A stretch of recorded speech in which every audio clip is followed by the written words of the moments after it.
You know that feeling when someone shows up for you just when you need it most? That's what Uber is all about. Not just a ride or dinner at your door. It's how Uber helps you show up for the moments that matter.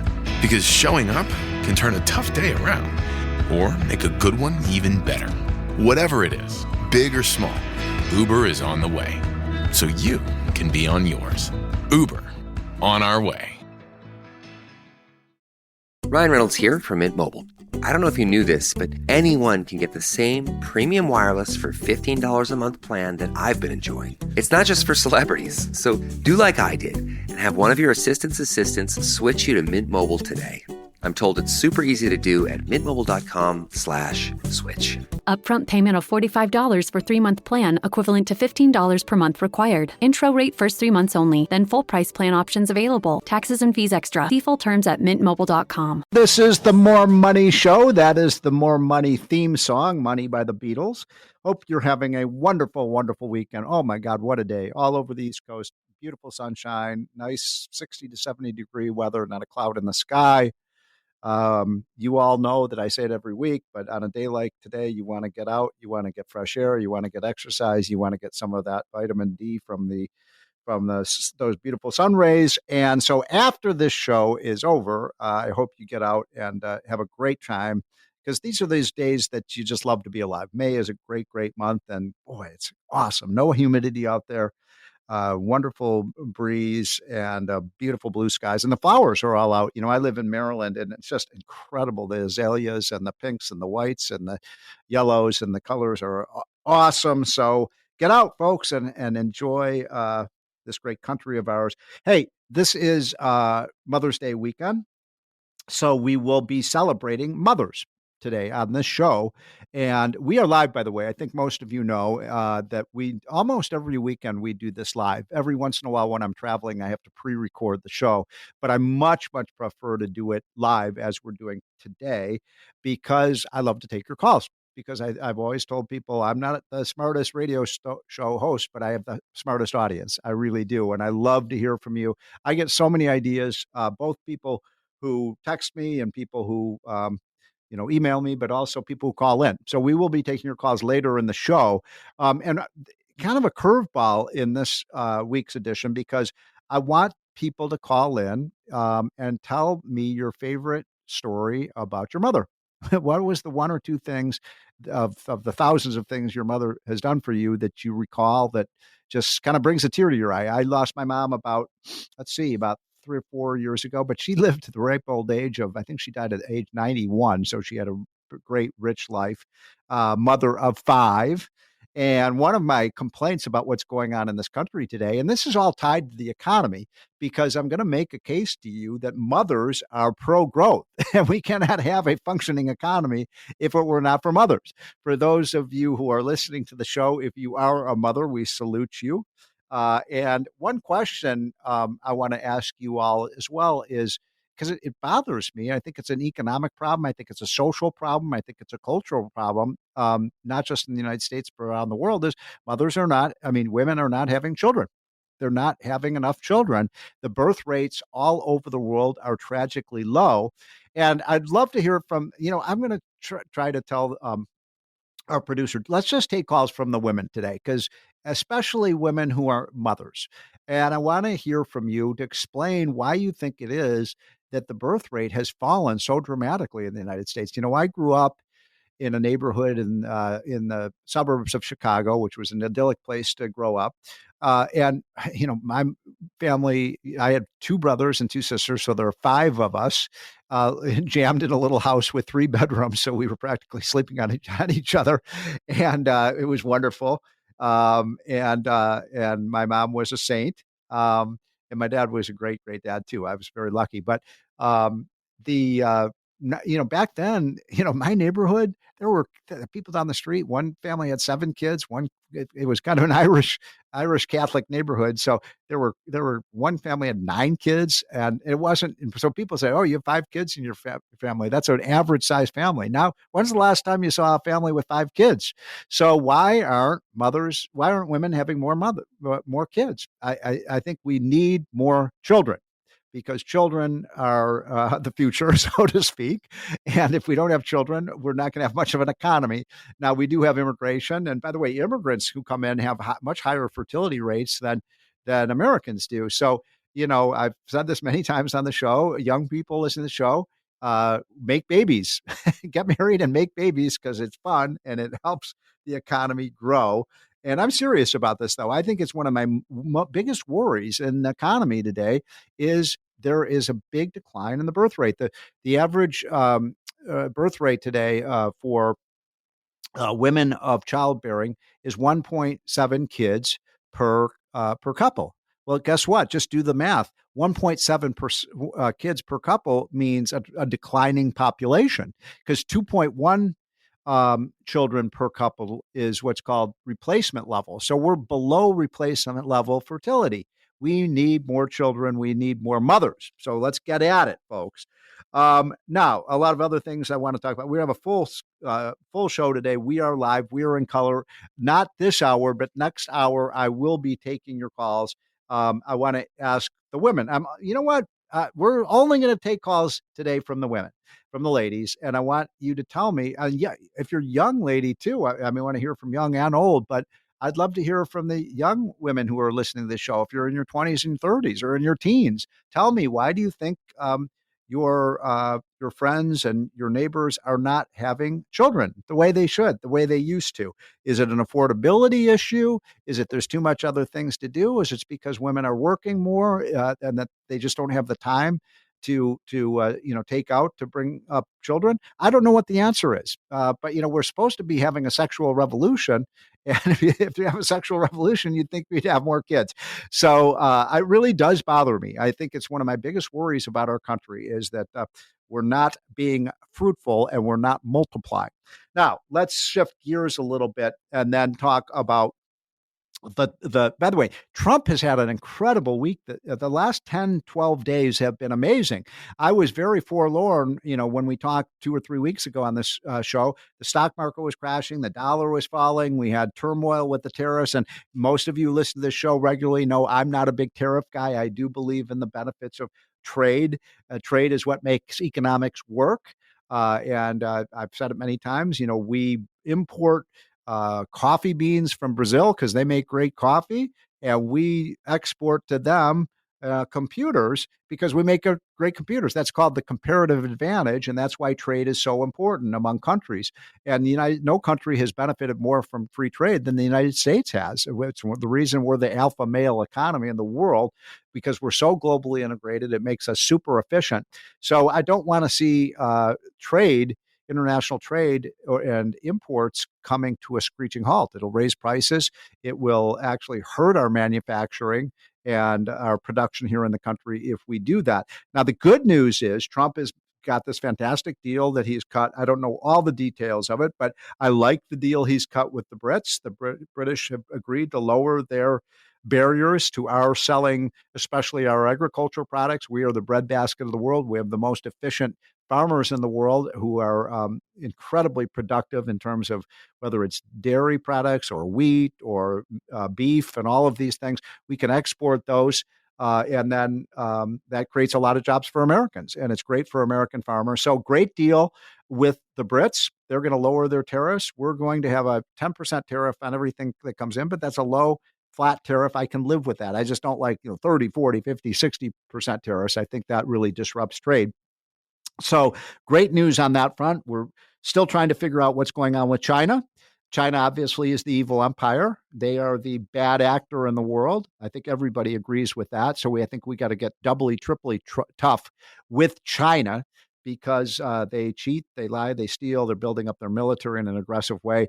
And you've probably seen these. I was on Fox News this morning talking about this, that the cargo ships in the ports of China are absolutely hundreds and hundreds and hundreds of these ships, filled to the brim, 8, 10 containers high of hundreds of billions of dollars of merchandise, and they can't sell the stuff because of Trump's tariffs. So that says to me, they're going to have to come to the bargaining table. because it hurts us if we can't get their products, but it hurts them a hell of a lot. I mean, their economy is going to grind to a halt. They're going to go into a Great Depression unless they change their ways. And I'm all for it. I am all for getting really, really tough with China. I think they have, I always say that if you're in an abusive relationship, you get out of that abusive relationship. And here's the thing. We are in an abusive relationship with China. They have taken advantage of us. They have not played by the rules. It's not a level playing field, and they're going to have to come to heel here. They're going to have to. And I think they will. The question is how long that will take. So good news on the jobs front, by the way. Just, the jobs numbers have been really good. In fact, we got some numbers that came out a couple of days ago showing the number of people who are applying for unemployment insurance has actually fallen. So that's really good news. The inflation has still remained pretty calm. I'm surprised at that, actually. I thought, given the tariffs and some of the disruption in the supply chains, I would have thought inflation might have risen, but it hasn't. Actually, it's still that's the thing about Trump, no inflation under Trump, maybe 2%, which is exactly the target that the Fed sets. We are looking at a tax cut, folks. I get angry. I was on Larry Kudlow's show earlier saying, why the hell is this taking so freaking long? Why can't we get this done? I'd love to see it done by Memorial Day. At this point, it looks very unlikely. But come on, 4th of July. 4th of July. It should be the date that Donald Trump should say, get that bill on my desk by July 2nd. And he can do that. He can do it. Congress can do it. It's not complicated. Make all Trump's tax cuts permanent. Add the no tax on tips. Add the 15% tax on products that are made in America. Maybe no tax on Social Security, some of those other issues, and get this thing done. And no tax increase on, quote, the rich. Every time we have done that, it has crashed the economy. We don't need to do it. Great piece in the Wall Street Journal today, by the way. Their lead editorial is about how the top 1% pay between 40 and 45% of the income tax. This idea that the rich are getting away with paying no taxes is absolutely outrageous. It's a lie. Okay, I'm exhausted. So we got a lot to talk about, a lot of fun topics today. This is a great day for America, great day to be alive. Get out and get some exercise after the More Money Show is over. We will be right back, folks. It's the More Money Show on WABC. Talk Radio 77 WABC. Brace the rudders! Raise the sails! Raise the sails! Captain, an unidentified ship is approaching. Over. Roger. Wait, is that an enterprise sales solution? Reach sales professionals, not professional sailors. With LinkedIn ads, you can target the right people by industry, job title, and more. We'll even give you a $100 credit on your next campaign. Get started today at linkedin.com/results. Terms and conditions apply. What does every USAA member have in common? Family. We're one big family who supports the military community and their eligible families. And if you, your parent, or spouse served, you could join our family and save big on auto insurance. Visit USAA.com/join today to check your eligibility. Membership eligibility and product restrictions apply and are subject to change. USAA means United Services Automobile Association and its affiliates, San Antonio, Texas. The new McCrispy Strip is here. Dip approved by ketchup, tangy barbecue, honey mustard, Sprite, McFlurry, Big Mac sauce, double dipped in buffalo and ranch, more ranch, and creamy chili McCrispy Strip Dip. Now at McDonald's. Ba-da-ba-ba-ba. Talk Radio 77 WABC. Welcome back, folks. This is the More Money Show on WABC and other affiliated stations. Thank you so much for our regular listeners who tune in. We're on every Saturday afternoon Eastern time from 1 to 3 p.m.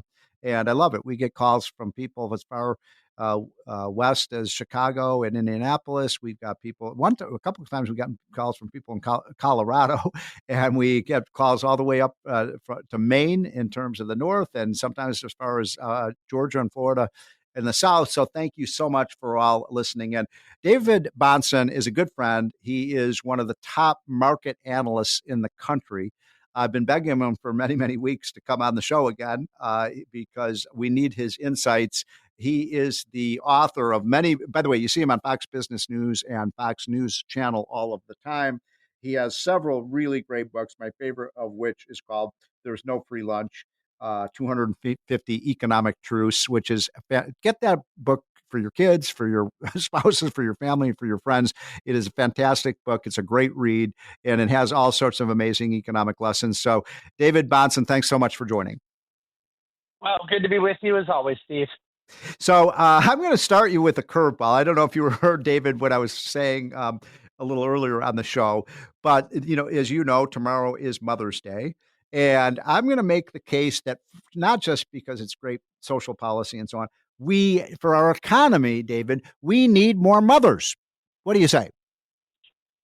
Oh, well, I certainly agree. I mean, I think that it's one of the arguments I've always made is that when people say there's social conservatism and then economic conservatism and that they're separate, I always say, no, a strong economy comes out of strong social fabric, good families, mothers, the unconditional love a family has. Right. You talk about my book, No Free Lunch. One of the arguments I make is that a flourishing society is one where there's a great amount of joy that can be had in two things. And in finding your calling and value in life and in producing goods and services. And these two things go together. And a lot of that comes down to the mothers that raise people to do so, that are providing that model in the home. I couldn't say enough about that entire setup. So great curveball question, Steve. Yeah, well, so I just want to stay with this for a minute, because as you probably know, the birth rate in the United States has fallen to about 1.7 children per married couple. And as you know, David, that's below replacement level fertility. We need, when I grew up, by the way, in a family, I had 4 brothers and sisters. So my mom had 5 kids. And at that time, that was in the 70s, that was considered kind of a medium-sized family back then. So do you have any thoughts about, it's a tricky question, but how can we encourage couples to have more children and to get married and all these things? I think it ties into our economy, David, as you were just saying. Well, it sure does, but I do know the answer here, and a lot of people don't like it. Okay. Increasingly secular societies that are irreligious and anti-religious, they are the societies that don't have children. And that's what happened in Japan after World War II, and it's what happened in Western Europe. Yeah. And so what America needs is to embrace the transcendent truth, faith. It needs to embrace the religious nature our country was founded on. And by the way, Steve, the thing you just said too about getting married, that's very important, because there's actually no evidence that people are having less kids per years of being married. It's just that they're getting married later. And so there's less time to have kids because of biology. Yes. And so I think that Gen Z is not going to do what Gen Y did. I think that they realize this whole thing of waiting till you're 35 to get married has not been a good trade-off. It's not been good economically or for people's own lives and relationships. I really think you're going to start seeing people get married younger, and then they're going to be having a few more kids. And so, I don't know if we're getting back to 4 or 5, but I think the 1.7 will get back up into the 2s, Lord willing. That'd be great. I hope you were right about that. So, okay, let's get to what is in your strike zone, of course, and that is the financial markets, the economy. By the way, will you be on? I know you're on most with Stuart Varney on most Mondays. Are you going to be on his show this week?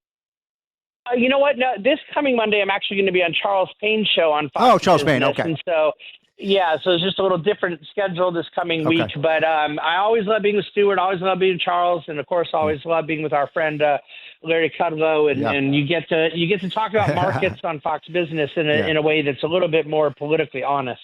There you go. Well, I'll be on Varney's show at 9:30, and then you'll be later in the day. You'll be on with the great Charles Payne. So my question for you is, how are you feeling about things? If you go back about a month ago, it looked like the sky was falling. We had a crash in the market. It looked like it was the first stages of 1929. And since then, the markets have really regained, I think, most of the losses because of the tariffs and so on. What's your outlook right now, and what would your advice be to Donald Trump to really get back into the green with respect to stocks? Well, of course, I wouldn't want to give the president advice on how to get stocks up, because I think that stocks go up as a kind of consequence of good economic policy. Right. So what I want is the president to get the policy right, and then the stock market will take care of itself over time. Amen. And so what everybody's saying that this about Wall Street and who cares what happens to Wall Street is really missing the point when it comes to the things in the economy. The people I'm most concerned about with the trade war are always on Main Street. Okay. The small businesses, Right. Steve, I put in my dividendcafe.com yesterday. You know that 77% of job openings in America right now are with companies that have less than 250 employees, with small businesses. It's the highest in American history. All right. There's very few job openings at companies that have over 5,000 employees. It's mostly small businesses. And the small businesses do not have access to the capital markets the way that big public companies do.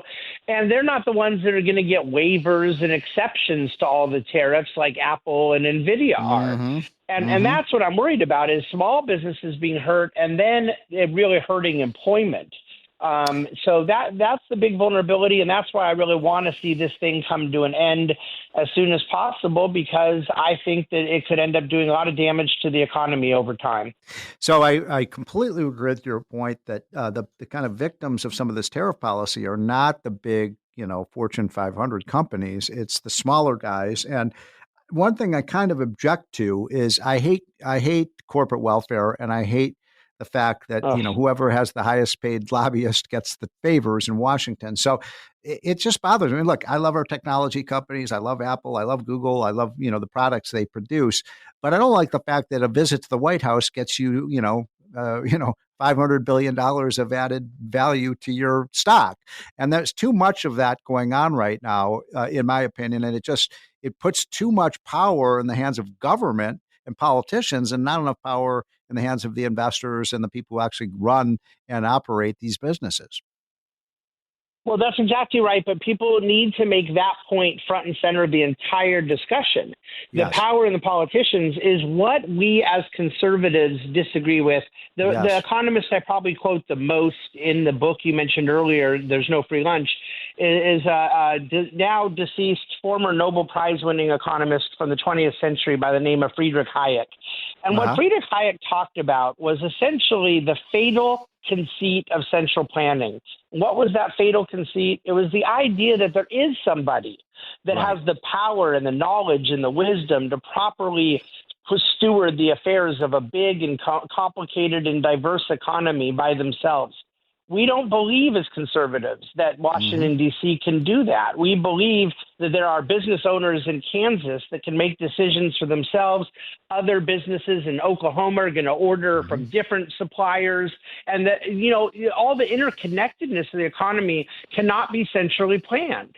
And I think that tariffs are one way that we're trying to do central planning. Then the other way are subsidies and corporate welfare. And when President Biden did it with things like the CHIPS Act and that green energy infrastructure bill, we criticized it. And I just want to criticize both sides of that same coin. So it's a really good point. And, I've been writing in our hotline that, look, if Trump just basically said, we're going to put, a 15% revenue tariff on everything that is imported in the United States, with no exceptions, and we're going to use that money to say, reduce taxes on things made in the US of A, I wouldn't have a problem with that. I think, we could argue about whether that, favoring things that are made in America is a good strategy. I happen to think it is. I just don't like the fact that, we're going to give this, company this tariff and this company that tariff and and so you're right. This is corporate welfare. This is the kind of cronyism that we don't really believe in America. I'm talking to David Bahnsen, by the way, one of the top investment gurus in America. So how are you feeling about things, David? I was saying that, a month ago, I was ready to jump off the ledge. And now I'm just feeling like things have really improved. You see it in the stock market, but also just the policies. I like the UK trade deal. I like the jobs numbers we've been getting. There's an incredible kind of resilience to the American economy, even with the body blow of these tariffs. Well, Steve, I'm not disagreeing with you, but allow me just to hold out for a little more time, just in the interest of being, sober and judicious. Yes. The jobs impact, it's too soon, and I worry that there's a lag effect. I talk to business owners every day that are worried about where it's going. Yes. I do too. And of course, the elephant in the room, everyone's talked about the market has come back, and it really has, but let's not forget why it came back. It came back because 5 days later, he wisely and under the advice of his very good Secretary of Treasury, Scott Bessent, reversed course on a lot of it. Yes. There's a problem on the UK thing, which is, we run a trade surplus with UK. So by the logic of those who think trade deficits mean we're getting ripped off, that means we were ripping off them, right? Of course, you and I don't believe that, but I worry that some of these other deals won't be as good as the UK one was. The UK one's pretty simple. They're going to buy more stuff. We're going to buy more Rolls Royces, and then the steel and aluminum tariff went away, and the auto tariff went way down.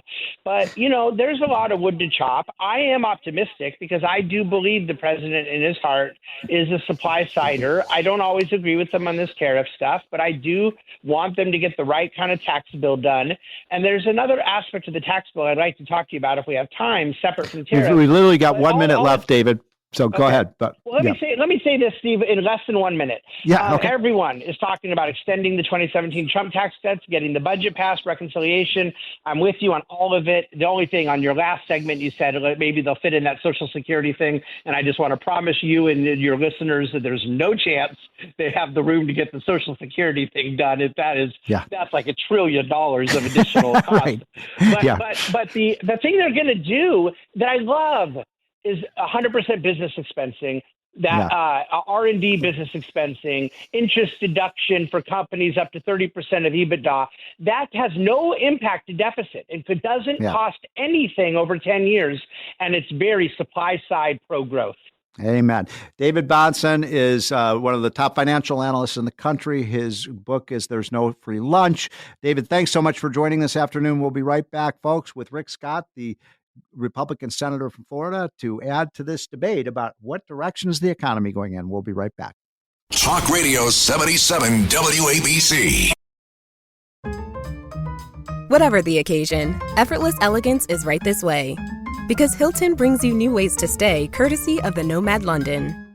And it doesn't stop at award-winning dining in a space draped in velvet and illuminated by vintage chandeliers. No, this day goes beyond with unparalleled personalized service and attentive hospitality. Oh, and did we mention the Nomad London can be booked using your Hilton Honors points at Hilton.com? Hilton, for this day. Your snacking routine can get a little dull. Time for a light and fit remix. Like a crunchy storm of graham cookies, caramel pearls, and dark chocolate, showering down into a smooth, creamy yogurt. Enjoy 3 light and fit remix varieties with craveable flavors and up to 120 calories and 10 grams of protein per 4.5-ounce serving. See remixyogurt.com. So good, so good, so good. Get ready, because Clear the Rack is on at your Nordstrom Rack store. Now through Monday, find incredible deals on Wear Now styles. On sale for even less at Nordstrom Rack. Take an extra 25% off red tag clearance throughout the store from brands like Free People, Steve Madden, Vince, and more. All sales final. The best stuff goes fast. So shop this sale at Nordstrom Rack today. Please see NordstromRack.com or ask a store associate for details. Talk Radio 77 WABC. Welcome back, folks. This is the More Money Show. We are on WABC and affiliates throughout the country. Now it is my great privilege and pleasure to introduce to you the great Republican senator from the state of Florida, Rick Scott, who he's been in the Senate for many years, but he also served 2 terms as Florida's Republican governor and did amazing things to turn around the state of Florida and turn it into the dynamic state that it is today. So, Senator, it's just a privilege to have you on. By the way, do you prefer to be called senator or governor? Oh, probably Rick. Well, you've been amazing. The best job is grandpa, really. I've got 7 great kids. That's actually the best title. I'm waiting. I have 3 sons, but none of them have had kids yet. So I'm waiting to be a grandpa. So I'm going to call you Senator because that's your current position. Yeah. Rick Scott is one of my 3 or 4 favorite senators in the United States Senate. I love Rick Scott. I love Rand Paul. I love Senator Kramer of North Dakota, and I'm a big fan of Mike Lees of Utah. But you guys are fighting kind of a lonely fight as strong free market conservatives, even in your own caucus. I want to start with this. You are an expert, probably the smartest guy, undoubtedly the smartest guy in the United States Congress on healthcare because you built an incredible healthcare company. Why are Republicans why are they running away from getting rid of the fraud in Medicaid, which even the government's own auditors, as you know, Senator, say about $150 billion being stolen from the taxpayers from that Medicaid program. So give us a status of what's going on. How can we reform these healthcare programs? We can't let them continue to grow at this rate. We don't have a choice. I mean, think about this. We are running $2 trillion deficit. Yes. We've seen a 53% increase in spending in 5 years and a 2% increase in our population. Oh, my God. Interest rates are not at an all-time high. They might be up, but they're not even close to an all-time high. Inflation is not going away. So all the fraud that's going on, and part of it's in healthcare. We have on an annual basis, we're having over $200 billion a year of improper payments and things going the wrong way. Incredible. It's staggering. By the way, I just want to stop you there. You're saying 200 billion, not 200 million. Yeah, 200 billion. Okay? 200 billion. And by the way, think what we're talking about right now. We're all in to continue the tax cuts, right? Because they work. Yes. They work. Sure. Right? Yeah. We're all in to make sure we secure the border. Makes sense. We want safety. We're all in to make sure we have a military that can defend the freedom of this country. But guess what? We're anticipating to spend, according to the CBO, $89 billion. Jeez. Right? $89 billion in the next 10 years. You know what they're talking about cutting of that, even though we've had just over a 50% increase in the last 5 years? Well, less than 2%. Right. Yeah. Come on. If you want interest rates to come down, if you want inflation to go away, that's what our voters want, by the way. Yes. That's what they voted on. They voted for secure border, get inflation under control. We have got to get rid of this, like the fraud and abuse. And let's get these programs back to what they're intended for. You know what Medicaid's intended for? Poor kids, people with chronic illnesses, the disabled. Mm-hmm. Right? That's what it's for. So I grew up in public housing. I remember when my brother couldn't get health care. And my mom had to find a Shriners Hospital 4 hours away to get him health care. Right. That same kid today, because of the way the Medicaid program works, might not get care. But guess what? Some able-bodied adult that doesn't want to go to work, they can go get care. This is ridiculous. It's unbelievable. We got to think, why do we have these programs? Yeah. And we got to get rid of this waste and fraud and abuse, all this stuff. It makes me mad. Yeah, one of the things that's going on with that program, Senator, that I'm sure you're aware of being from the state of Florida, is that some of these big blue states like New York and California are just robbing the program. So in California, according to the Wall Street Journal, California is going to get $125 billion in 2025 from Medicaid. And they're using that money, which is supposed to be for providing the indigent with health care, they're using that money to balance their budget. Yeah, Steve, here's what you realize. Here's what you do. You can go tax a Medicaid organization in your state that provides care. Let's say you tax them, $1 million. Then you go to the federal government and say, "Hey, I got $1 million. Will you put up some money?" And they put up, $800,000. And you go back and you give that Medicaid organization $1 million, and then you get to pocket $800,000. It's unbelievable. Yeah. I mean, you can't create this more stupid program. I mean, we've got to get rid of this idea that first off, we pay states 90% to take care of an able-bodied adult that might not want to go to work. It's unbelievable. But we pay as little as 50 cents for somebody that's disabled or is a child that needs health care. I mean, let's go back to our priorities. What are we thinking about? Yeah, I mean, we're being taken advantage of, and we're not taking care of the people that we should be taking care of. Well, it's a great point. I know you make this point, but I wish more of your colleagues would reiterate what you've been saying, which is that if you want to save Medicaid and make sure that people who, I keep reading about, oh my gosh, Republicans are going to take away rural hospitals, or Republicans are going to, pregnant women aren't going to get prenatal care and stuff. And that's nonsense. No, it's nonsense. If you want somebody to get care, focus on taking care of them, right? Right.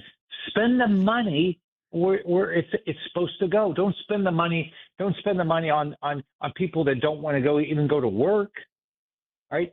So I mean, this is it's foolish. I think about I mostly focus on how do you take care of the people like my little brother growing up, that he just wanted to have a normal life. He wanted to be able to get a job when he got out of school. He wanted to have health care. That's who we ought to be focused on. And so instead, what the Democrats have done is they want to throw money at everything and then say, well, if you take a dime away, something's going to fall apart. And just think about our rural hospitals. We've got to protect our rural hospitals, right? But let's always remember that our rural hospitals should focus on what they're good at, right? What should they be good at? They should be very good at emergency care, really good at emergency care. But there's certain things that you want somebody that does a lot of it. So you'll go to a bigger city to get that done. So we need to allocate our dollars in a manner that you get the best health care, right? Because when you're going to have a big surgery, you want to go to the best doctor in the country. And that's probably not in a rural area. Right. Right.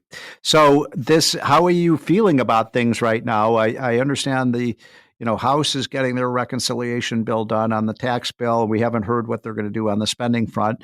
But I hear that there are a lot of, the more squishy Republicans who are saying, well, we can't cut Medicaid. We can't cut any of these programs, even though they've been growing like weeds. I had on my show a few weeks ago, Ron Johnson, your colleague there in the Senate from Wisconsin.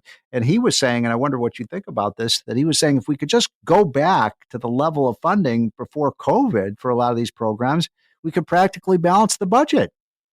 That's right. I mean, Ron he's done a really good job of showing people if we go back to pre-pandemic spending, right, we're pretty close to balance the budget. And then if you look at if we implement Trump, his regulatory environment, his licensing environment, his tax environment, then we should be able to grow this economy faster and our revenues grow. When I became governor of Florida, I walked into a budget deficit.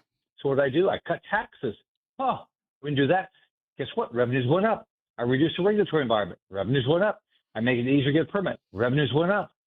And guess what? We added jobs. We added 1.7 million jobs in my 8 years. So if you think about it, a smaller government, more focused government is going to mean we'll collect more revenues, and then we can make sure we have the revenues to put into things we care about.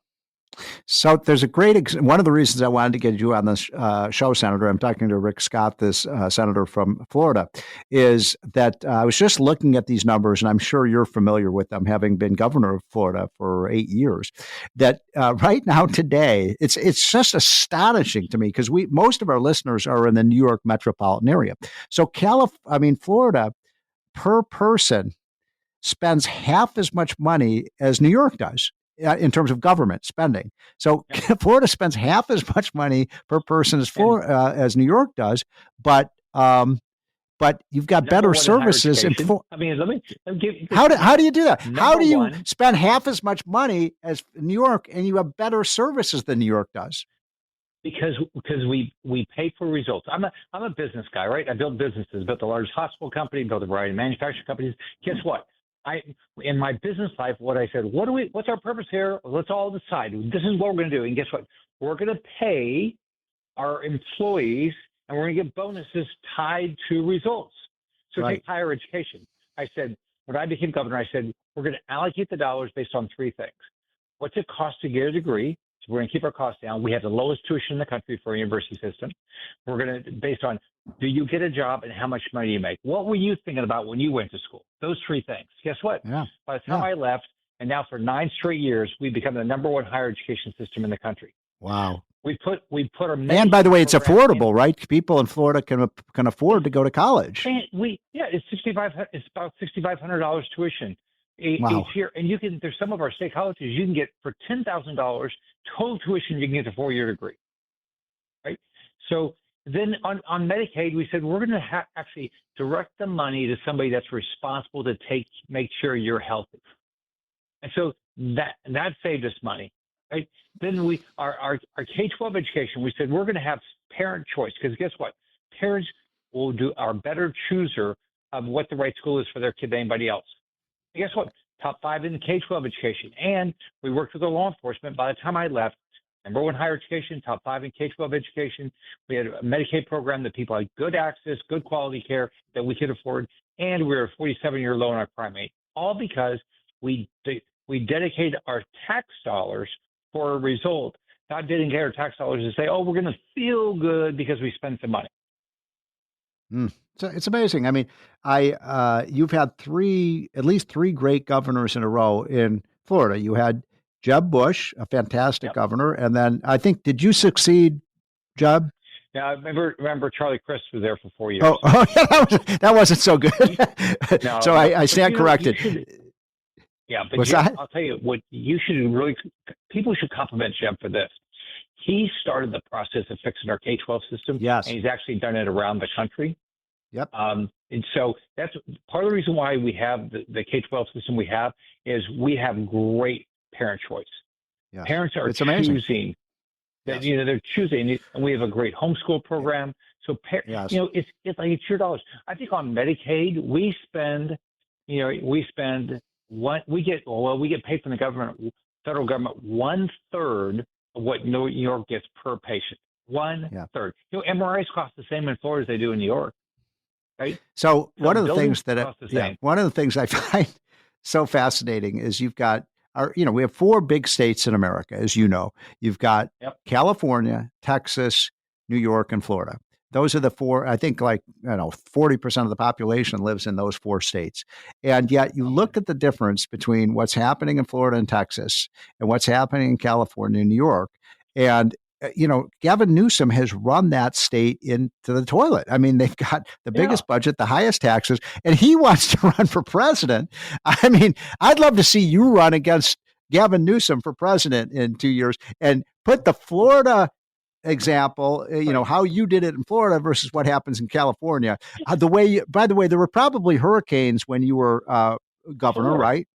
Well, you didn't let the whole state go to hell. I mean, Gavin Newsom let the fires burn, and they burned down half of Los Angeles. I mean, so my point is, leadership matters. You were an incredible leader of Florida, and you've got these dingbats running New York and California. Maybe you could move to California and become the governor there. It would be fun to turn it around. Yeah, because you can. Do you think? No, seriously. Do you think you could? Yeah. Oh, absolutely. I mean, any state can accomplish what we did in Florida if you base it. Your government has to be an accountable government. You have to say, what is our purpose? That's what we're going to do. We're not going to spend our time doing things that is not our purpose. And get people to work. I grew up working. So for time I was 7, I worked. People in this country get to work. Get off the couch. Go get a job. It's better for everybody. So we have literally 1 minute left, and I'm talking to the great senator from Florida, Rick Scott. And literally got 60 seconds, Senator. So can we get a budget that actually does something to bring our massive $2 trillion deficit down? Absolutely. But what we got to do is we got to do what I did as governor. There's 4,000 lines of the budget in Florida. I went through every line, every year. We had a written purpose.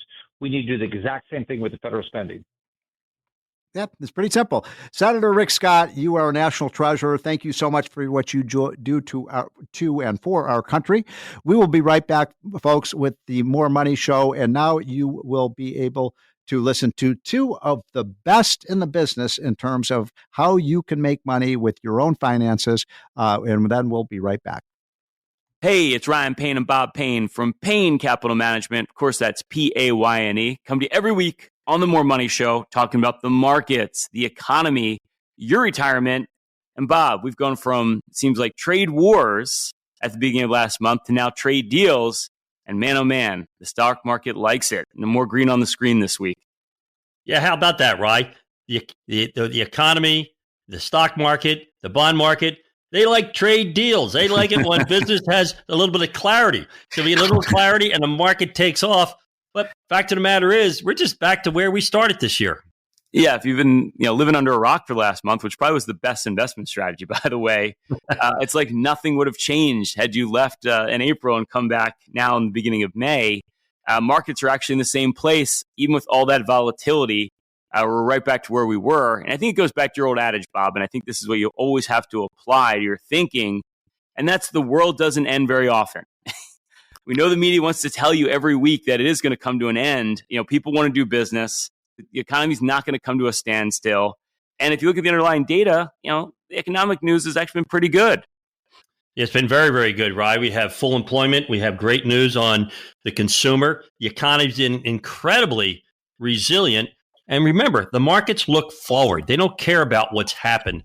They're incorporating what's going to happen. It's a kind of like a crystal ball, right? And it's usually a very positive crystal ball. So you're telling me when all those economists are, talking about a recession and we're in all this doom and gloom, I should just filter it out, Bob? Is that what you're saying? You're saying these economists aren't very good and they never predict the future correctly? Well, we had two 20% plus years in the S&P 500 while the economists were 100% agreed they were going into recession. They were just a little bit wrong, right? See, here's the thing. I got a question the other day from a good friend of mine. He's like, well, Bob, when do you buy? I said, what do you mean, when do you buy? You're not invested? Right? And that's the problem right now. There's tons of you right now are participating in that $7 to $9 trillion that's sitting in cash. I think that's a recipe for disaster, right? Yeah, it really is. And again, it may make you feel good in the short term, right? Having some money in cash, sitting on the sidelines, it actually might make you feel kind of smart. But the problem is you're not addressing the long game, right? And if you're looking for retirement right now or you're retired right now, you've got to address the long game. The long game is cost of living is going to continue to go higher. We are going to have some sort of tariffs. And I don't care what they tell you, Bob. I got a wall in China I want to sell you. When people tell you that tariffs are not inflationary, they are. And I think we can bet that the cost of living is going to continue to rise. And you've got to solve that problem. And we know if you're sitting in cash right now or getting 4% on a money market fund, after taxes and inflation, you're making no money. That's not a solution for retirement. And I know how it can be very confusing. I mean, 5% daily swings for a couple of weeks last month can be very confusing on whether, in your portfolio, you have to ask this question, am I taking too much risk or am I not taking enough? Because the biggest issue we all face is that insidious hidden tax of inflation. We don't know what our cost of living is going to be. You got to be certain you have a process, a discipline in your portfolio that gets you there. Yeah, and it's something no one talks about. It's like whatever you need today, double that over the next 20 years. Think about that. Double that. So if you need $150,000 to live on today, that's $300,000 over the next 20 years. And I think that doesn't get factored in enough when you're doing your financial projections. And that's why you do need an income plan. And that's why you can't just put your head in the sand, wait for the volatility to end.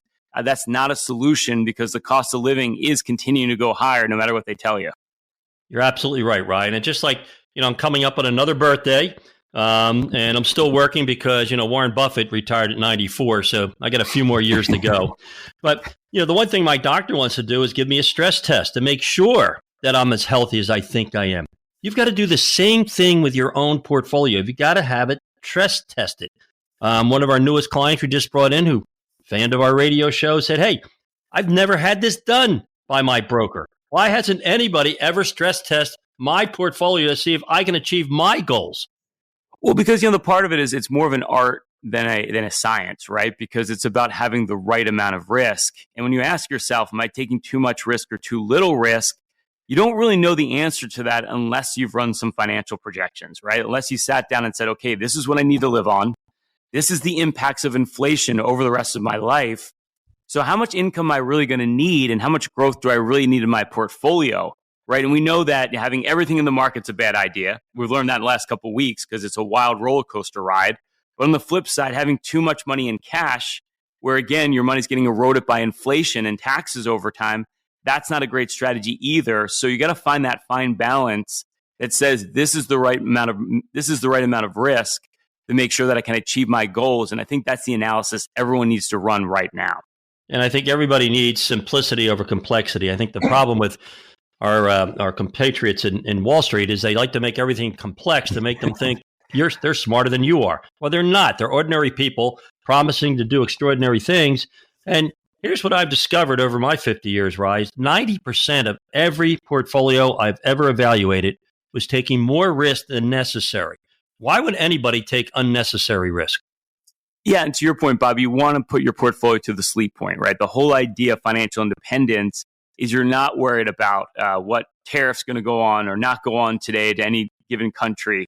You know, what's going to happen with interest rates and how it's going to affect the market, affect my retirement. You really need to bulletproof it to a point where you're not worried about the day-to-day swings. You know you have enough income coming in. You know you have the right amount of risk over time. So the day-to-day moves are more insignificant because you've got your eye on the prize. And that's the long game of living off your portfolio and not running out of money.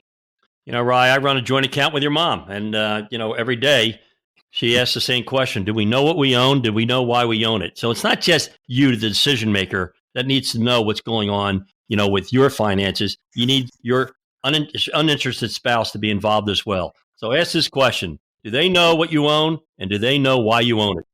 And it shouldn't be complex, right? And I feel like when you get pitched a lot of these annuity products, right, and a lot of these structured products or private placements and all the stuff that Wall Street loves to sell you, it doesn't make a lot of sense. And it is very overwhelming. And the reality of it is it should be easy to understand. Your strategy should be very easy to understand, and it should be correlated to your goals. If you can't understand it, it's not because you don't get it. You're not financially inclined. It's because the strategy is too complex. It should be simple. It should be clear.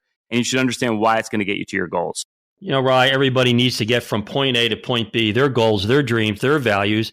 And why not with the least amount of risk and as much certainty and guarantees as any professional can provide?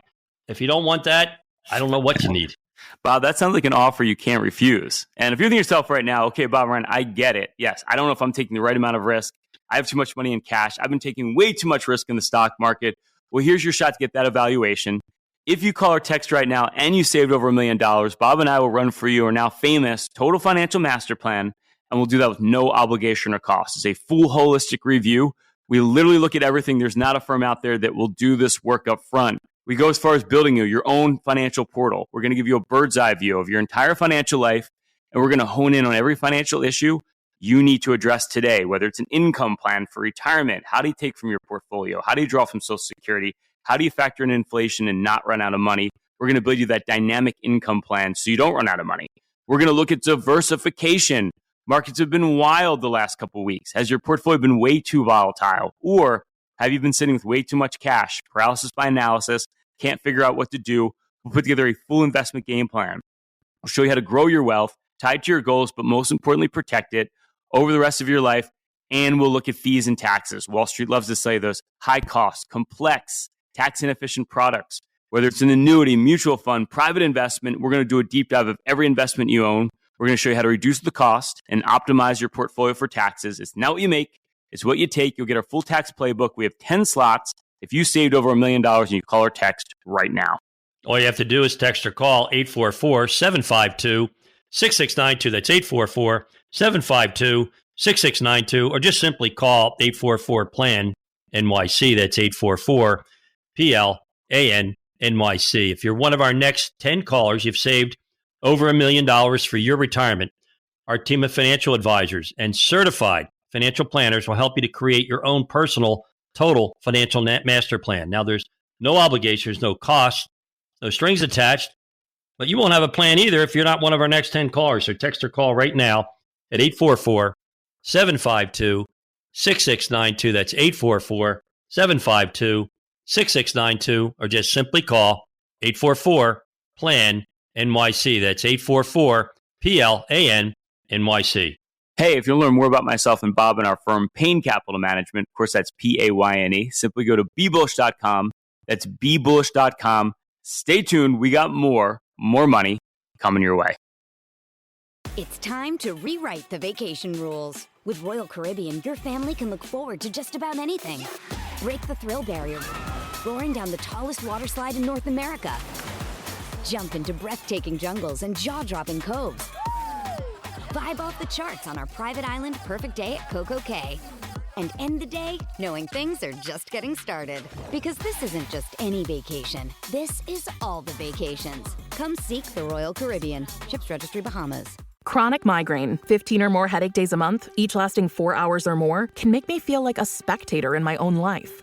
Botox, onabotulinum toxin A, prevents headaches in adults with chronic migraine. It's not for those with 14 or fewer headache days a month. It's the #1 prescribed branded chronic migraine preventive treatment. Prescription Botox is injected by your doctor. Effects of Botox may spread hours to weeks after injection, causing serious symptoms. Alert your doctor right away, as difficulty swallowing, speaking, breathing, eye problems, or muscle weakness can be signs of a life-threatening condition. Patients with these conditions before injection are at highest risk. Side effects may include allergic reactions, neck and injection site pain, fatigue, and headache. Allergic reactions can include rash, welts, asthma symptoms, and dizziness. Don't receive Botox if there's a skin infection. Tell your doctor your medical history, muscle or nerve conditions, including ALS, Lou Gehrig's disease, myasthenia gravis or Lambert-Eaton syndrome, and medications, including botulinum toxins, as these may increase the risk of serious side effects. Why wait? Ask your doctor, visit BotoxChronicMigraine.com, or call 1-800-44-BOTOX to learn more. Talk Radio 77 WABC. Folks, this is the second hour of the More Money Show. That is the More Money theme song by the Beatles, Money. We got a full second hour. Thanks for sticking with us, folks. We're excited to be with you. It is a beautiful day all over the East Coast of America. So after the show is over, get out and have fun and enjoy the sunshine and the balmy weather and the little cool breeze out there. So fantastic day to be alive. I mentioned at the top of the first hour of the show that I wanted to salute mothers all over the country, and anyone listening who is a mother, thank you for what you do for your family and your kids and the country. And so speaking of mothers, I wanted to bring on a mother, and that is my wonderful wife, Ann Carey Moore, who is not just the mother of two sons, but also the stepmother of 3 other boys. So she's the mother of 5 boys. And I wanted to ask Ann, thank you for joining Ann, what her favorite story is about her favorite remembrance of her own mom on this Mother's Day. Hi, everybody. I didn't know I was on tap to be a guest today, so it's great to be with you. Thank you, honey, for the warm introduction and the Mother's Day wishes. Lots of big stories to tell, but we only have a few minutes here, so I'll be brief.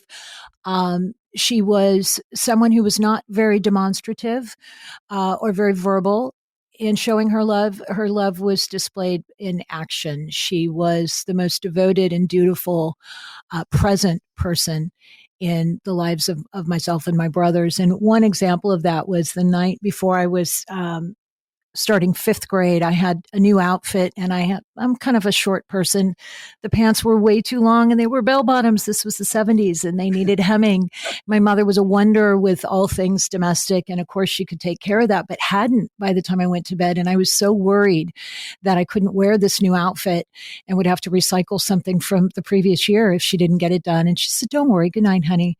It'll be ready for you when you wake up in the morning." And sure enough, I got up and folded neatly, perfectly. She was such a perfectionist. These, hemmed and pressed pants and an iron shirt right over the chair of my desk. We didn't have much growing up, much at all. I didn't get a whole new wardrobe. I might have gotten one new outfit each school year, and this was it. And so it meant everything to me that she cared enough to do something that is, this is what mothers do every day for their children, and just never forget the impact it has. I've kept that memory and many, many others of her selflessness with me over the years in her absence. So wonderful. What a great story. So thank you, Ann Moore. And I know people listening have many, many stories like that. So please do call in when we get to our callers later in the hour. The More Money hotline is 1-800-848-9222.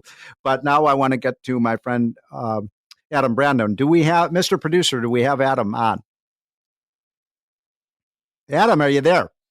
Oh, I'm here. I can hear you. I'm not the producer, but I can hear you, Steve. Okay, great. Fantastic. So Adam Brandon was the president for many years of Freedom Works, and he and I worked together for 6 or 7 or 8 years and did an amazing job running Freedom Works. And now he runs a new group that just started about a year ago called The Independent. And he's been providing me with really fascinating information about how independent voters think and how they vote and how they process information, and how we as free market conservatives can win independents over to our side. Now, Adam, you were telling me when we talked a week or so. You don't have to win them over. Yeah. Won over. That was one of the great revelations that we had, is that when I was looking at the data, your independent voters are more fiscally conservative than your base Republican Wow. voters today. Really? Yes. They want smaller government. 70. Okay, so all this talk about spending, what I think the big difference here is that this is really a millennial, and millennials, let's just say these are your 30 and 40-year-olds right now. Yep. They know they're going to get the bill for all the spending. So they get the jokes on them. Yeah. And so they're very angry at the boomers because they think the boomers are talking a big game about spending, but look at the budgets right now. They're going up. They're not going down. We're not touching entitlements. We're not touching healthcare. We're not touching any of the things that are driving the spending. But I always quote this statistic, Steve. 76% of millennials want to modernize Social Security. It's not a third rail for the next generation. Wow. So they understand that it's a ripoff and that it's running out of money, and so they want the reforms in the program. What they know is they're going to pay more taxes to support boomers in retirement, and then they're not going to see a dime of it from themselves. Yeah. Now, so be careful, they Adam. want answers. I know, but Adam, be careful here because I'm a boomer. So, and by the way, I was born in 1960, which was the peak year in births. And so it is true. We have kind of inverted pyramid. And now what we have is basically 2 workers for every retired person. And that is the burden of these millennials, right? And is it the Gen X, Gen Z? I can't keep these generations straight. Yep. Look, my parents are in their mid 80s. They're at the point in life where you can't take Social Security and Medicare away from them. They can't live without it, but we need to start having an intergenerational conversation on what these systems need to look like. So you can take care of current retirees, but younger retirees, you need to transition them to a system that's going to work for them to help them save for retirement and not leave the future generations a crushing burden. I look at this approaching $40 trillion in debt. This is a moral issue for me. Yes, it is not moral to leave future generations this much debt because we can't get our act together today. And so that's one of the reasons I just threw my hands up and I've decided to go independent so I can start putting the issues first, ahead of partisan politics. One of the things you were telling me, Adam, was that, and it surprised me, that the number one party in America today is not Republican or Democrat, but independent. Both parties, Republican and Democrat, are now under 25% of the population. Wow, that's and amazing. Falling. Why is that? Why is that? Well, the best we could come up with is if you look at the huge break, it comes when you start experiencing the internet. And so younger generations, let's say, and these youngers, I'm meaning people who are 40 today, spent their whole life growing up on the internet. This is a generation that's used to 50 different types of peanut butter, not 2 parties. So when you try, not 3 networks, they're used to a million different news sources. So to them, it's like, look, this is a group that tends to be more liberal on social issues. So they identify with Democrats on more liberal issues. But on economics, they identify more with Republicans and the right. And they're like, well, why can't we just mix some of these 2 together? And that's what your independents look like today. So you're talking about young people, but what about people in their 40s and 50s that are independent? That's young. That's what I'm calling young. Okay. That's now, after this last election. Last election was the last time that baby boomers were the plurality of the electorate. For the next 20 years, millennials will be the plurality of the electorate. They're the largest demographic out today. So when you look at all these problems from immigration to energy policy, it will be millennial voters who decide what happens here. And that's why I decided I'm at the point in my career, I'd rather work with that group that's going to be determining the future. So how did Donald Trump do with these independent voters? Well, he won them in 2016. Biden won them And by the way, when they first came in, they voted for Obama. Then they ended up voting for Trump. Then they ended up voting for Biden. And in this last election, they slightly broke for Trump again. That's the point. They go back and forth. And I think what happens is people think that they're going to be permanently Democrat or permanent Republican. They're permanently independent. When it's so good for people like you, Steve, and me, they actually are putting issues first before partisan politics. So they want to hear what you're going to do about debt and deficit. They don't like the tariffs. Yep. They want to hear what you're doing about cost of living. They want to hear what you're doing on all. They're concerned about energy. They're all those issues that I know you hold dear. The same. This is the demographic that is worrying about those same things. I'm talking to Adam Brandon, who is the new president of a new exciting group called The Independent, which is really Independent trying to Center. reach the Independent Center. Independent Center. Yep. Right. And so this is, can people go to, do you have a website? Is it independentcenter.com or? Yep. The website's been live, but just about a half hour ago, the Washington Post, if you're in the Washington, D.C. area, we will be in the Sunday Washington Post print edition. But we're live right now, and it's kind of talking about not only our issues but our political strategy. So I guess we're public now, Steve. But fantastic.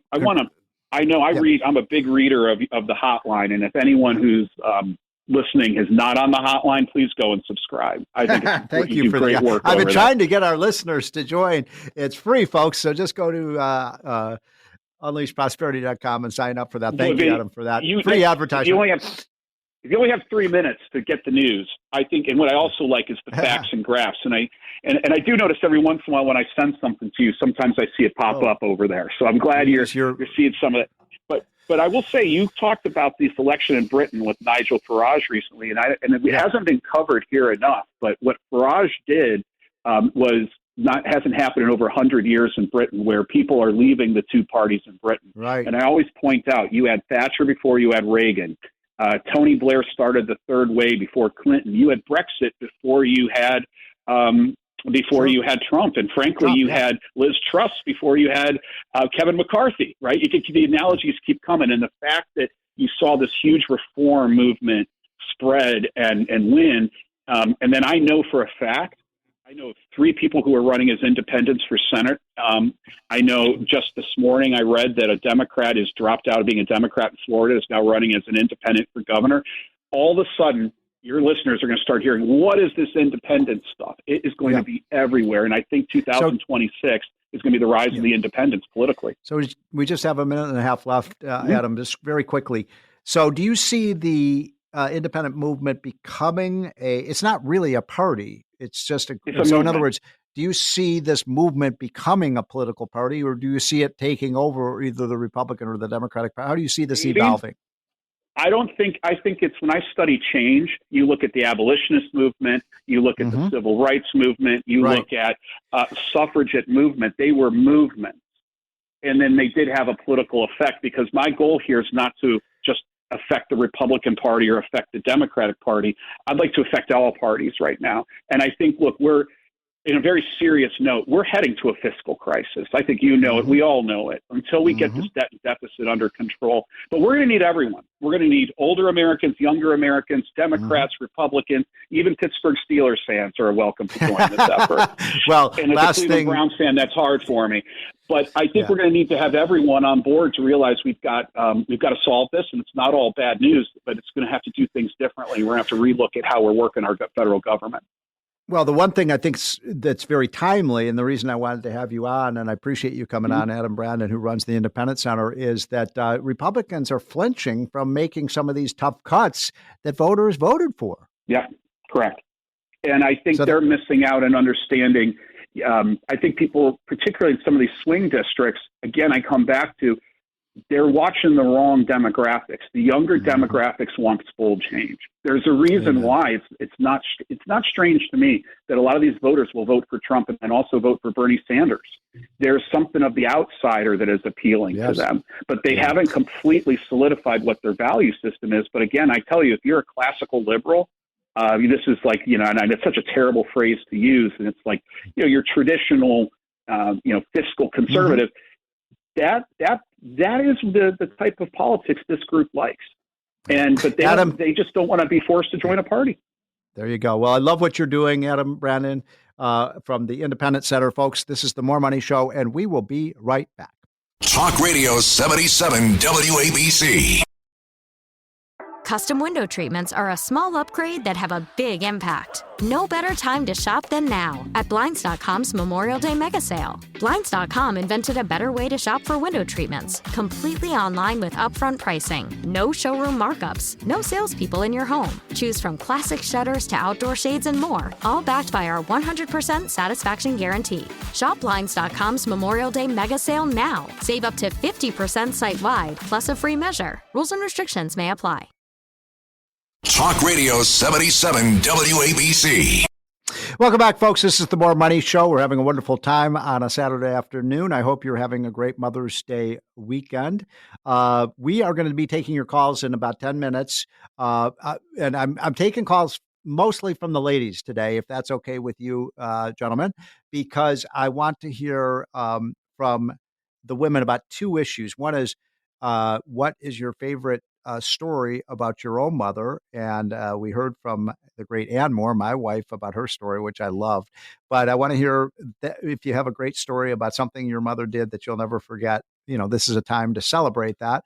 And second, almost more importantly, why is it that women are not having children the way they were 50 years ago? I mentioned earlier, I have 4 brothers and sisters, and so we're a family of 7, including my parents. And so you don't see that kind of thing anymore. What do we have to do to persuade women, couples to get married and then to have kids and be fruitful and multiply? Because if that doesn't happen, I think we're going to have it's an economic and cultural issue. So if you'd like to join that conversation, ladies, we would love to hear from you, old or young. And I'd love to hear from some of the younger ladies about why you think it is that, the women your age cohort are not having children. I don't get it. I wish we could have more children. I have 3 sons. My wife has 2. So we have 5 sons in our family, and we love it. We love having a big family. Anyway, my next guest is, and that, by the way, just to remind you, the call-in number, if you'd like to join, 1-800-848-9222 is the More Money Hotline. 1-800-848-9222 or 1-800-848-WABC. In the meantime, I wanted to introduce to you Brian Domitrovich, who's a longtime friend. He's one of the top economic scholars in the country. He works very closely with someone who's been a frequent guest on the show, Arthur Laffer, probably the most famous economist in the world today. And Brian and Arthur Laffer have written a great, great, great book called Taxes Have Consequences. And I had to get Brian on this afternoon because we have so many Republicans now talking about raising tax rates. And Brian's book with Arthur proves definitively that every single time we've tried to raise tax rates, bad things have happened to the economy. The rich don't end up paying more taxes. They find tax accountants and ways to avoid the tax. So, Brian, you're the world's expert on this. Appreciate you joining this afternoon. I'm happy to be here, Steve, but in a certain way, I wish it were under better circumstances. Yeah, well, I almost dropped out of my chair when I heard that the Republicans were talking about raising tax rates. So tell us about your book with Art Laffer called Taxes Have Consequences. And specifically, can you go through some of the episodes like under Herbert Hoover and under Franklin Roosevelt and under Nixon and Carter? Am I right that every time we've raised tax rates, bad things have happened? Well, you're more than right, Steve. And I'm going to go straight for the Herbert Hoover example. In our book, Art Laffer, Jeannie Zinkfeld, and I wrote Taxes Have Consequences. The subtitle tells you what it is, an income tax history of the United States. So in the 1920s, we had a brand new income tax. There had never been an income tax of any duration before the 16th Amendment to the Constitution in 1913. And suddenly the top rate of the income tax was 73%. By the way, can I just interrupt you 1 second, Brian? Because this is an important point you're making. The first income tax rate, if I remember correctly, was 7%. And I seem to recall from that debate that was had, because it's very controversial, a lot of the advocates, the proponents of the income tax said, don't worry, it will never go over 10%. And then 5 years later, it was, what rate was it? Well, it was 77% in 1918, 7 times 77, as the Bible says. Yeah, 77%. I mean, it just immediately got completely out of hand, and it was still Right. at 73% in 1921, fully in peace. World War I's in the rear view by years, and the tax rate's 73%. Yeah. Oh my God. So what happened was that Andrew Mellon came in as Secretary of the Treasury under three presidents. It was said, three presidents served under him: Warren Harding, Calvin Coolidge, and Herbert Hoover. He cut that tax rate down, kept cutting it, and he took it down to 56 to 46 to 25 for the last 5 years of the 20s. So wait, it went from hold on. So it went from 70% to 25%? 73 to 70 to 25. Right. So what? Essentially, Then what happened? What happened to the revenues? Well, we had a budget surplus with the greatest debt in the history of the country for 11 straight years, from 1920 to 1930. The World War I debt was triple the Civil War debt, easily the biggest debt on any criteria the United States had ever had. So hold on, Brian, because this is so important. I want to emphasize this point to our listeners. So we took what Brian is telling us is the rate went from 73, whatever the rate was, down to 25%. So that's a gigantic reduction in the tax rate, and the federal revenues went up, and we actually had a budget surplus, right? That's right, and the budget had to handle payments on debt and principal of the biggest debt the United States had ever had by orders of magnitude. So it's not just as some ordinary budget. Every single year for 11 straight years, 1920 to 1930, as Mellon executed this 2/3 reduction in the top rate of the income tax, was a budget surplus. Budget surplus means not only are you servicing that debt, you're retiring it beyond the normal schedule of servicing. So Okay, so of course, I don't need to tell you. Okay, so no, this is good. So I just want to make sure we get this all in. And so then we have a reduction. Then Hoover comes in and he raises the tax. Yeah, the first thing that happens, Hoover comes in, and Mellon and Hoover had not gotten along in Coolidge's cabinet.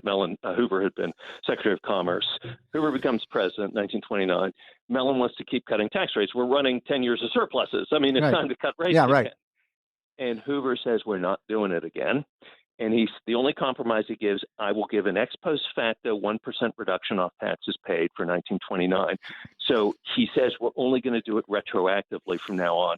And 25% is going to be the floor, and we're only going to explore increases after that. Well, that's all the economy needed to hear. This stuff about the gold standard caused the Great Depression. How about Herbert Hoover's tax policy in 1929? Right. That was the signal to get out of the American economy. And so in the Depression, top tax rate, yes, 63%. In the Depression, then you had Hoover then actually raised the tax rate, right? Yeah, to 63. So January 1st, 1932, he took it up 150%. Unbelievable. Yeah, and he had already telegraphed that in 1929. He said, this is what I'm going to be doing. No rational investor is going to keep committing to the American economy. There's the Great Depression in whole. Amazing. And it was large part because of the Smoot-Hawley tariff, and then the massively raising the tax rates. Yeah, I mean, the Smoot-Hawley tariff happened at the end of the fiscal year in June 1930, and it swelled receipts because the tariff was coming on June 17th, and so everyone was shoving in goods to the United States in the beginning of June and in May 1930. So federal revenues go way up at the end of the fiscal 1930, and Herbert Hoover's like, see, my tariff policy is great. Because when you establish one, right before you get a ton of tariff revenue. And then fiscal 1931 was murderous. And he said, let's raise income tax rates. And then Hoover loses a massive election to FDR. And then what is Franklin? Steve, I gotta take issue with that, I have to say. And I read about this in Forbes this morning. Okay. I don't know how badly Herbert Hoover actually lost that election, because I can think of an incumbent who actually did worse in his reelection. George H.W. Bush got less of the percentage of the popular vote in 1992 than Herbert Hoover. Oh, that's right, because we had three candidates in 1992. That's what happens when you raise the marginal rate of income tax. You have to rewrite the record book about how badly you lose. Well, Brian, we've got just 1 minute left, so you then just bring us really quickly. So Richard Nixon and then Carter raised taxes, right? And then we had a lousy economy in the 70s. Yeah, Lyndon Johnson, first of all, started a 10% income tax surcharge on the Kennedy tax rates, which was really dumb. So that started the 16-year a bear market in stocks. Nixon kept the surcharge, raised the capital gains rate by 10 points, imposed the alternative minimum tax. Oh, my God. Carter was dealt a bad hand. He did sign the capital gains tax reduction in That's true. 1978 against his will. Yeah. And then we needed real leadership, and we got it. So the lesson here, folks, that's Brian Domitrovich. Get his book, Taxes Have Consequences. The co-author of that is the great Arthur Laffer. It tells this whole story. But the bottom line is raising tax rates has negative effects. It blows up the economy. Let's not do that again. Brian, thanks for joining. We'll be right back. We'll be taking your calls, folks, on the More Money Show on why are we having more children as a country? Talk Radio 77 WABC. Talk Radio 77 WABC. Welcome back, folks. This is the More Money Show on a Mother's Day weekend, and we're celebrating motherhood, and we're celebrating our moms. And I've been asking folks for 2 questions for our callers, because I love to take your calls because I learned so much from listening to you. And this is a little bit offbeat for the More Money Show, but I really believe motherhood is critically important to our economy. We cannot have an economy if we don't have mothers. It's that simple. And we need to be fruitful, and we need to be multiplying if we're going to have a first-rate economy. And so the 2 questions I want to ask you all on the More Money Hotline are, number one, and you can answer either of these questions. Number one, why is it that women are having fewer children? And by the way, the men have a stake here too. And the second question is, if you have any wonderful stories about your mother, we'd love to hear them, because this is the weekend we cherish and honor the women who make our society possible. So we have a number of women have called in. I'm so grateful to the ladies who are calling in. If you want to join, by the way, 1-800-848-9222 is the number. I want to mostly hear from women. I know a few men have called in, but today, because it's Mother's Day weekend, I think I'm going to give women first place in the line. And the first caller is Jacqueline. Jacqueline, what have you got for us? Hi, Steve. You know, your guest, David Bahnsen, he brought up 2 excellent, very relevant points. Secular people have less children and or no children. And the other Wait, so hold on. What did you say that again? I missed that. He brought up the point that secular people that are not very religious, they have less children and or no children at all. The other factor he mentioned is couples. So, by the way, just so people understand, a secular person is someone who doesn't believe in, is not religious, right? Right. Mm-hmm. Exactly. And I have a couple of things to add to that. As an older woman who's seen society change over a number of decades, I've attended various social events where there are mostly unmarried women. So for a more traditional woman who wants to be married before having children, they haven't met an acceptable husband. And Why in is that? conjunction, I don't know. I think, I think sometimes men don't want to get married, and women are a little rightfully so. They are very selective in who they choose as a husband. Right. And in conjunction with that, children are expensive. So many people, both men and women, feel that they both need to be bringing in an income to be able to afford those things that they strive for, like home ownership and being able to provide for children as far as educational expenses, extracurricular activities. Yeah. And the last 2 points, less traditional families, same-sex couples. And I think prolonged birth control makes a lot of young women infertile. So, Jacqueline, just great points. Are you a mother? No. Okay. And are you married? Nope. So why aren't you married? I am one of those women that just didn't find the right acceptable husband. Well, you still may, Jacqueline. Well, Jacqueline, I'm working on one. We'll see where that goes. I hope you do, Jacqueline, that idea. because you sound like a very wise woman. And thanks so much for calling in. So next up is Maria. Maria, are you there? Steve. Hi, Maria. I called in before your first guest, so I don't want to be accused of plagiarism. But my point was that when God threw out Adam and Eve from the garden, his first commandment to them was be fruitful and multiply. Yes. Why did he give them, Why did he give them that command? because it's very hard to make a baby. It's hard on the woman. She has to sacrifice her body. She has to sacrifice 20 years of her life to put in to raise that kid. And it's hard on the father also. He has to be responsible. He has to take care. But that's been true, Maria. Hold on, Maria. I understand what you're saying, but first of all, are you married and do you have kids, Maria?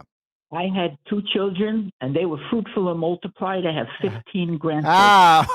You're lucky. Okay. So my question, what you're saying is true. Obviously, having a child is a big financial burden, but also it puts a lot of strain on the woman. Just childbirth is not a happy, happy experience. But what I'm saying is that that's always been the case, obviously. And if anything, because of modern drugs and so on, having a baby is a lot easier than it was 100 years ago.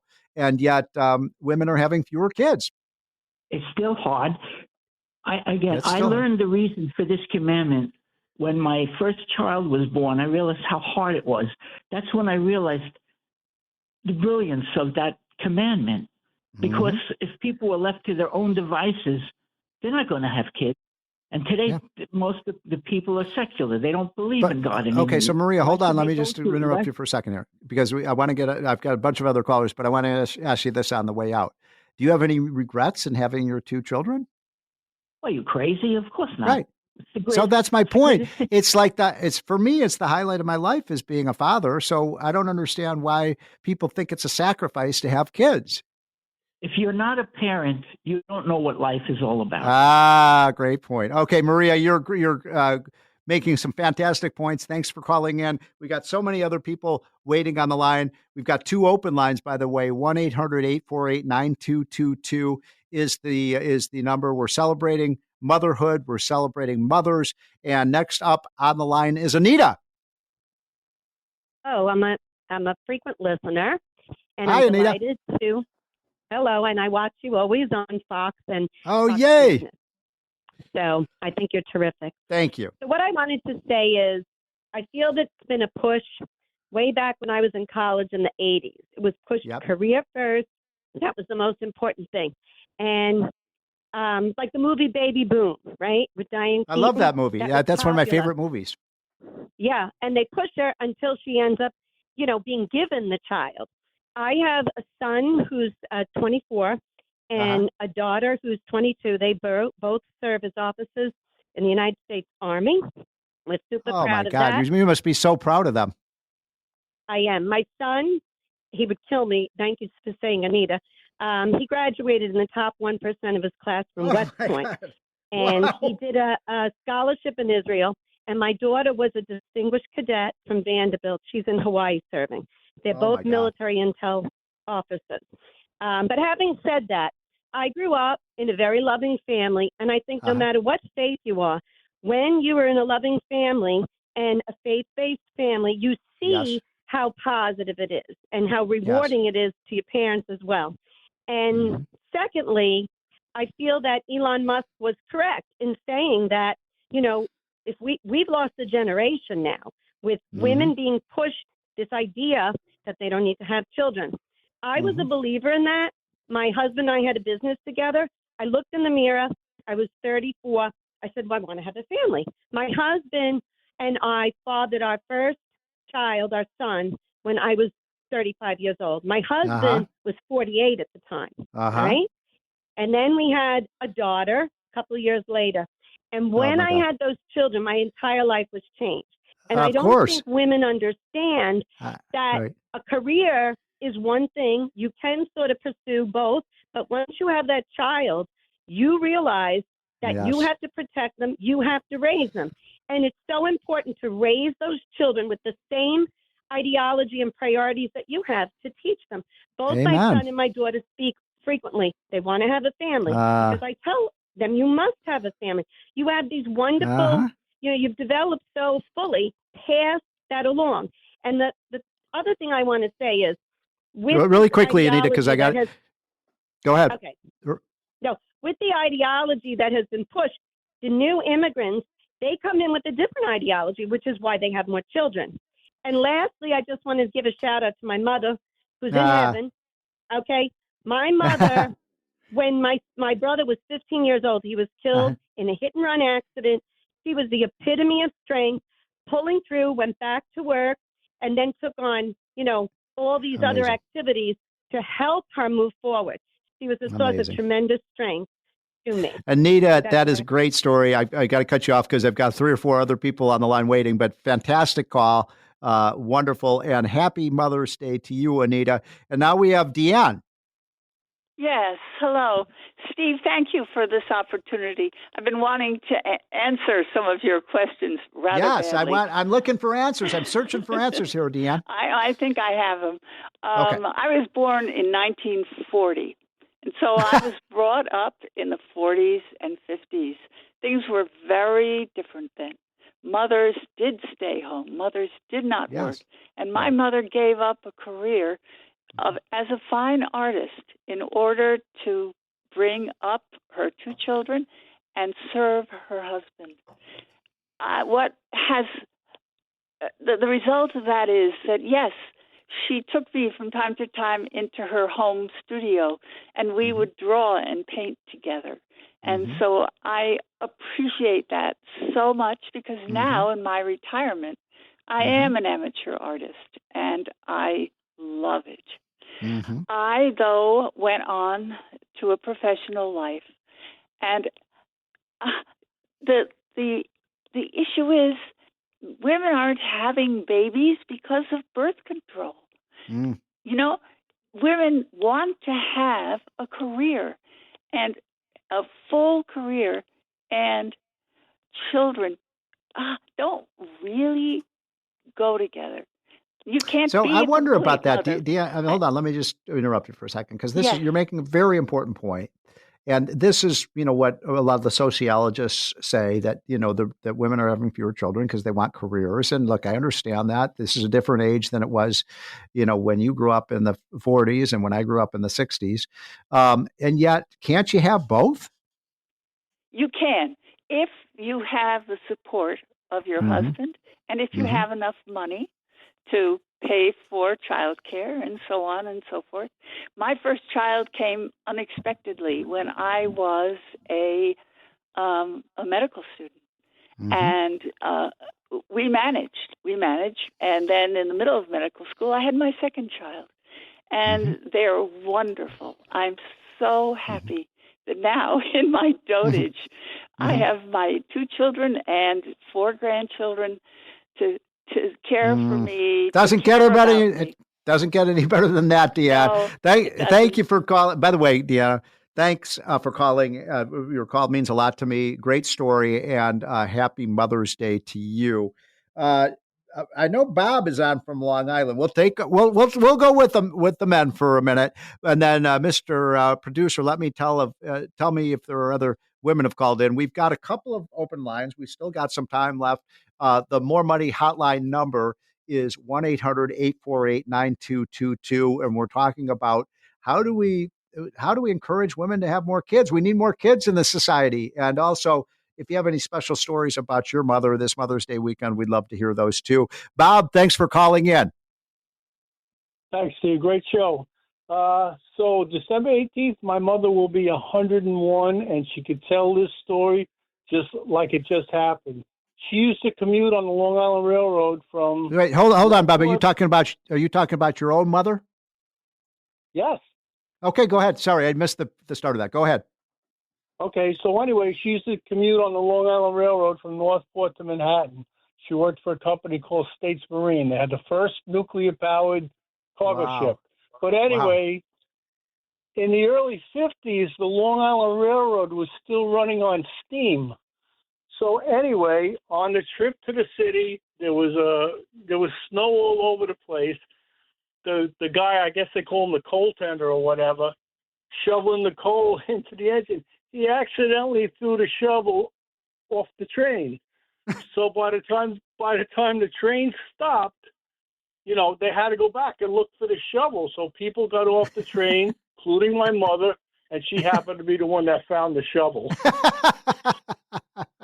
That's a great story. So let's see. Now, do you have kids yourself? Oh, yeah. How many kids do you have? Three great kids. I got a daughter and 2 sons. And are you still married? No, unfortunately, that ended. But while it was going on, everything was great. Oh, that's awesome. Well, great story. Great story about your mom, and appreciate you calling in. Folks, we do have one or two open lines if you'd like to call in and tell us why. This is an important question. It is a very important question for our society, is how can we encourage young ladies get married? You got to get married and then have kids. And maybe you could put your career on hold. I mean, it's tougher on women, obviously, because they want a career and then you have to interrupt your career by having 2 or 3 kids. But, if society is going to flourish, we need that. Who is next on the list, Mr. Producer? Trisha in Connecticut. Trisha, thanks so much for calling in. Hi, Steve. I agree with a lot of comments that have been made about the secular society, the lack of religious upbringing and values. Also, remember during Obama, there was this pajama boy, and I can't remember what he was called, but there's this feminization of young men and so much of people being in their basements on video games and not caring about marriage and raising a family, having children. Trisha, we literally got 30 seconds left, but I think you're making an important point that it's just not the women that have changed, it's the men too. And we need a society where men are men again. Definitely. Trish, great call. I mean, it really is a problem. I think that we need men and women to step up. All the women listening to the show, thank you very much for being. If you're a mother, we salute you for doing the most productive thing possible for our economy. Folks, have a great weekend. And this is the More Money Show. We'll be back, same bat time, same bat channel next week. Signing out. And by the way, you now can get one more piece of good financial advice from our 2 financial advisors of the show, and we'll be back next week.